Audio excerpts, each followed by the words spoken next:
Hello everyone, এখন আমরা আছি হিমছড়ি। এখনো অল্প একটু উঠেছি উপরে। সকালে ঘুম থেকে উঠতে দেরি হয়, বুফের খাবার একদমই মিসিং করে ফেললাম। অনেক খাবারই প্রায় শেষ পর্যায়ে, এবং এই রকম প্রতিটা দিনই আমাদের হয়ে যাচ্ছে। যতই চিন্তা করি একটু সকালে যাব, বাট প্রতিদিনই আমাদের লেট হয়ে যায়। সো যাই হোক, কী আর করার, খাবার পর্ব শেষ করে আমরা মেরিন ড্রাইভ ধরে একটা সিএনজি দিয়ে আমরা হিমছড়ির দিকে যাচ্ছিলাম। আর সিএনজির সামনে ছিল খুবই সুন্দর একটা মিরর। আমরা পিকচার্স তুলতে তুলতে পাশে পাহাড়ের সামনে দিয়ে যেতে আমাদের খুবই ভালো লাগতেছিল। এনভায়রনমেন্টটা খুবই সুন্দর ছিল। আর বুফের খাবার সব দিক থেকে অনেক বেশি গুড কোয়ালিটি ছিল, বাট আমরা মিসিং করে ফেলি, এটা আমাদের ব্যর্থতা। ওদের সার্ভিস সব কিছু অনেক বেশি ভালো ছিল। আমাদের হোটেল ডিটেলস আবার শেয়ার করব নেক্সট ভিডিওতে। সো আমরা অলরেডি গন্তব্যস্থলে পৌঁছে গিয়েছি, অনেক বেশি রাফভাবে চালিয়েছে। হিমছড়ি আমরা ফাইনালি চলে এসেছি, এবং আমি সামনের দিকে যাচ্ছিলাম, আপনাদের ভাই আমার পিছনে পিছনে ভিডিও করতে করতে যাচ্ছিল। সো বলতেছিল লেডিস ফার্স্ট, আমিও একদম উপরের দিকে উঠতেছিলাম, আর এর মধ্যেই বিভিন্ন স্টলগুলো দেখা যাচ্ছে, এবং সিঁড়িগুলো অনেক উঁচু উঁচু। হ্যালো এভরিওয়ান, এখন আমরা আছি হিমছড়ি। এখনো অল্প একটু উঠেছি উপরে, দেন পরবর্তীতে আবারও উঠবো। এখন একটু রেস্ট নিচ্ছি। সকাল সকাল নাস্তা খেয়ে বের হয়ে গেছি। সো আরো অনেক দূর বাকি আছে, দেখতে থাকুন। অর্ধেক উপরে উঠে আমি খুবই টায়ার্ড হয়ে পড়েছি, এবং ও টায়ার্ড হয়ে পড়েছে। দেন কিছু ক্লিপস এবং পিকচার্স ভিডিও নিচ্ছিলাম, আর আপনাদের ভাইয়া একটু ভয়েস কথা বললো আপনাদের সাথে। আই থিঙ্ক আগের ক্লিপসটাতে দেখলে বুঝতে পারবেন। আর এখানে হিমছড়ি, এর আগে আমরা এরকম স্টেজ দেখি নাই। যতদিন যাই স্টেজ ওদের ডেকোরেটেড সব কিছু অনেক ডিফারেন্স ছিল এবং সুন্দর ছিল। এরপর নেক্সট ভিডিওতে আমরা কি কি করেছি সেটা জানাবো। দিন যত যায় সব কিছু তত বেশি সুন্দর হয়। হিমছড়িতে আমি এর আগে আরও কয়েক বছর আগে যখন এসেছি, তখন এরকম বিলবোর্ড স্টেজের মতো ছিল না। এবার কিন্তু হিমছড়ি লিখে বিলবোর্ড টাইপের একটা স্টেজ আছে।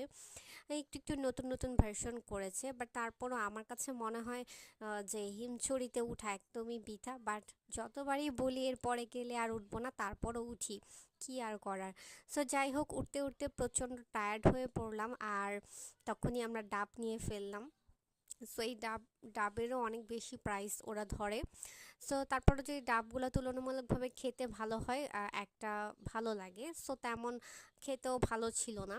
তো এখন উঠেছি, কি আর করার, প্রচণ্ড তৃষ্ণাও পেয়েছে, দ্যাটস ওয়াই আমরা দুজনে দুইটা ডাব নিলাম আর একটু রেস্ট নিতেছিলাম। পুরোপুরি আমরা এখনও গন্তব্যস্থলে উঠতে পারিনি। আর অনেক বেশি উন্নত হয়েছে, জায়গা জায়গার রাস্তা সুন্দর হয়েছে, হাঁটতে সুবিধাও হয়েছে। তারপর একটু ডেকোরেটেড করেছে যেন সবাই এসে পিকচার্স তুলতে পারে। স্পেসিফিক হিমছড়ি লেখাটা কিন্তু আগে ছিল না, এবার নতুন একটা বিলবোর্ড টাইপ করেছে। তারপর উপরে আরও কিছু ছোট ছোট স্পটের মতো করেছে যেন সবাই এসে এখানে কমফোর্ট পিকচার্স টিকচার তুলতে পারে। সো আমরা একেবারেই উপরে উঠে গেলাম। ওঠার পর ভিউটা খুবই ভালো লাগে, অ্যান্ড দেন আমরা আইসক্রিম নিলাম ওখান থেকে। আইসক্রিমের প্রাইসটাও অনেক বেশি ছিল। দেন আমার কাছে একদমই কোনো কিছু ভালো লাগতেছে না। দেন আমরা ব্যাকের দিকে চলে নেমে যাওয়ার দিকে।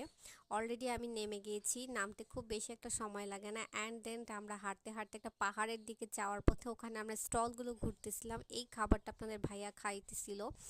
সো আমি আসলে খাই নাই, এটা হচ্ছিল 7-8টা ফ্রুটসের, এটা দিয়ে মিক্স করে একটা, এটা কি বলে আমি জানি না এটার নাম, বাট একটু টেস্ট ছিল। আমি একটু জাস্ট টেস্ট করেছিলাম, আপনার ভাইয়াই খেয়েছে। মূলত ফ্রুটস তেমন একটা লাইক করি না।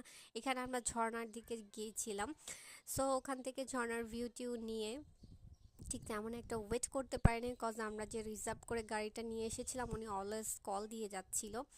অ্যান্ড দেন আমাদের এখানেও পাহাড়ের ঝর্ণাটা খুবই ভালো লেগেছে। এখানে কিছু ক্লিপস দুজনের নিলাম, তেমন একটা স্টে করতে পারিনি, আমাদের পাহাড়ে উঠতেই অনেক বেশি সময় চলে যায়।